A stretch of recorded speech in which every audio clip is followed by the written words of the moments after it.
The flea moves, Alexander the Great's body was sealed inside the tomb, but he may have still been alive. You see, he should have decomposed, but as his body sat for 6 days before the funeral, some say it stayed perfectly preserved. Now, at the time, people thought this meant he was a god, but today, some scientists think he became totally paralyzed before they pronounced him dead, meaning he might not have been dead at all. Instead, he could have suffocated in his tomb, or been cut open and had his organs removed as they embalmed him. Alexander the Great's body, they would yank the blood-sucking creature off the fish, then stab its brain before squeezing out its blood. The blood would be boiled with red wine to make a sauce. He pressed the controls super fast and beat the same game for the 100th time. Now, he really wanted the new game, but it was just way too expensive. He got a text from his girlfriend, Mary.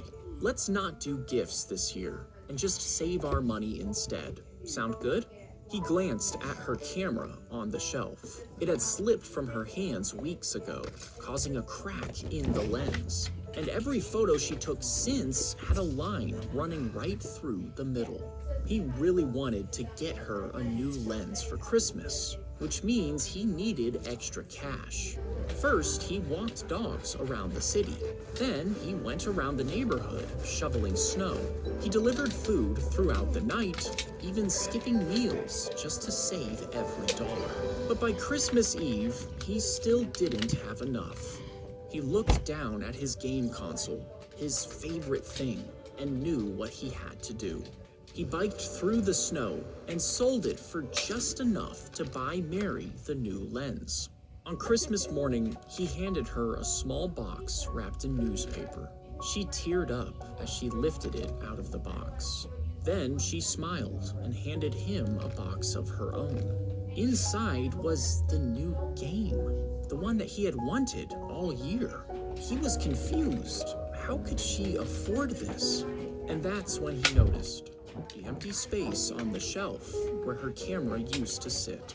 She had sold it, just like he sold his game console. And even though they couldn't use their gifts, they both ended up with something better. He pressed Mandarin. He got into the shell, and the dome was locked in place. As he turned the head, R2-D2 did the same, but turning too far choked him with wires, so he had to be careful with his movements. They swapped in a smaller remote-controlled robot for scenes where R2 rolled in the swamps, while puppeteers used hidden wires to yank it around for complicated scenes, creating the illusion of a robot that's alive. They loaded thousands of Christmas trees and set sail, even though a dangerous storm was coming. You see, he was known as Captain Santa, and he would set sail across the lake to deliver Christmas trees to waiting families. But this time, snow started falling, and the waves rocked the ship. The captain began to panic, raising a distress flag. A rescue boat was launched, but the trees were too heavy, and the ship sank before anyone could arrive. Captain Santa drowned, along with 9 other crew members. Christmas trees washed ashore for weeks after, and to this day, the Christmas trees still lay at the bottom of Lake Michigan.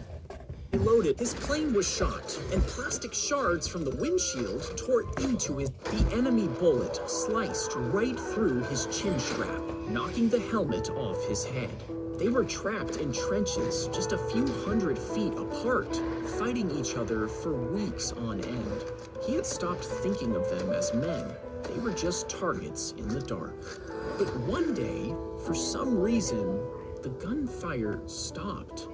For the first time in weeks, everything was still. In the quiet, he remembered what day it was, Christmas Eve. He lifted a lantern above the trench and began to sing a Christmas song.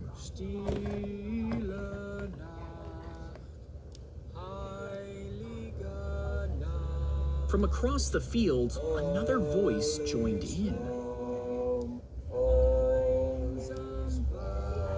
Then more. Enemy voices on both sides, all singing along. He stood up, climbed out of the trench, and stepped into the battlefield. Slowly, soldiers from both sides started to follow. They met in the middle, shaking hands on the ground right where their fellow soldiers had previously died. Some started sharing chocolate and cheese. They played football, traded souvenirs, and told each if you hold a balloon over a candle, the flame will weaken the rubber and it'll pop instantly. But if you fill the balloon with water and lower it over the flame, the heat goes into the water instead of staying in the rubber. Then the water spreads the heat out before it can build up in one spot, acting like a shield around the rubber. This means the rubber never gets hot enough to melt, so the water-filled balloon does not pop. If you hold a balloon, they hid the poison inside a fake perfume bottle and put it on his door handle to kill him on contact. But the man was quickly taken to the hospital before the poison killed him, so they tossed the bottle into the trash. But months later, a man found it in a donation bin and gave the bottle to his partner. She sprayed it on her wrists, and the poison seeped into her skin, eventually shutting down her organs and killing her 8 days later. They hid the animal is skinned and the hide is scraped clean. Next, tree bark is soaked in water until it turns dark. Then the hide is dropped in. The natural acids from the bark slowly bind to the skin, which stops it from decomposing. Over the next few weeks, the hide is moved through stronger solutions, and each new solution binds more acids to the proteins in the skin, which toughens the fibers. At the same time, it dyes the skin, making it darker. And when it's done, the leather is strong, durable, and resistant to rot. The animal is skinned, and his friend shot an arrow at the gas canister on his head. You see, he had just joined a men's rafting group, and this was part of his initiation. But they were both drunk, and the arrow missed the can, hitting him instead. As it shot through his skull, it somehow missed all major blood vessels before coming out the back. And the man stayed conscious the entire. Though he lost his eye, he survived without any brain damage. His friend shot an. Babe, if I win a snake. They caught the shark and tied the line to the back of the boat. And as it began to swim, their boat actually started to move. You see, they had been lost at sea for weeks after their GPS failed. They drank salt water, ate raw fish, and fought to stay alive. And when they finally caught the shark, they rigged it up like an engine. And for 3 days, it dragged their boat across the ocean until it finally died. But in the distance, they saw an island. And after 33 days lost at sea, they finally reached land. Caught the shark and tied the line to the back of the boat. And as it began to swim, their boat, they pulled a live eel out of the man's belly. You see, the man had come in complaining of severe pain. And when doctors pushed on his abdomen, it was rock hard. When they stuck a camera inside, they saw the eel, and it was moving. Now, some say this was part of some strange folk cure, but he never said how it actually got in there. She would slide into the chair's hollow frame and hidden panels, folding her body tight inside. The magician wheels it out on stage, showing how normal the chair is from all angles. Then he throws the cloth over it and shakes it, letting the woman quickly open the chair and climb out. And just as she gets into position, the magician whips away the cloth, creating the illusion that she appeared from nowhere. She would slide into the chair's hollow frame and hidden panels, folding. Santa's sleigh would need to be larger than the Great Pyramid to hold all of the world's presents. You see, there are about 1 billion kids on Earth, and if each one gets around 3 gifts, and each gift weighs about a pound, there would be 3 billion pounds of presents in total. His 9 reindeer wouldn't stand a chance with this thing, meaning he would need over 7 million. And they would have to fly millions of miles per hour just to meet the deadline. That speed would make the reindeer, Santa, and all the presents vaporize. See it? I know you. Slip the nail inside the claw and wedge it in tight. Then line it up to the right place and give it one sharp hit. This will force the nail to stick in the wood. If you just hold the nail in place, you could easily slip and hit your thumb, which can cause serious injuries. But using the claw method means your fingers are nowhere near the nail. And once it's stuck in the wood, you can hammer it the rest of the way. Slip the nail, he would look at the guard's key and instantly memorize the pattern. Then he would file a piece of scrap metal into the exact same shape and let himself out of prison. You see, as an autistic child, he had a special talent for mechanics, and when his father died, he left his tools to him. But his stepmother called the police, since the will hadn't been read yet. He was sentenced to 4 years, but after just a month, he climbed over the razor wire fence and ran. Now this added more time to his sentence, as well as solitary confinement. But once he was back in his cell, he used a makeshift saw to cut through the bars. Another time, he made a zip gun from a tube of toothpaste, pointing it at the prison guards as he ran. And after 13 escape attempts, his sentence stretched to 34 years, with 27 of those spent in solitary confinement. Given all that when you sit to poop, the position actually makes it harder for it to come out. You see, sitting tightens your muscles, which presses on your large intestine, bending it into a kink that jams everything up. But if you use a footstool, your knees rise toward your chest and your muscles relax, mimicking the way our ancestors have squatted to poop for thousands of years. It straightens the kink so your poop slides right out.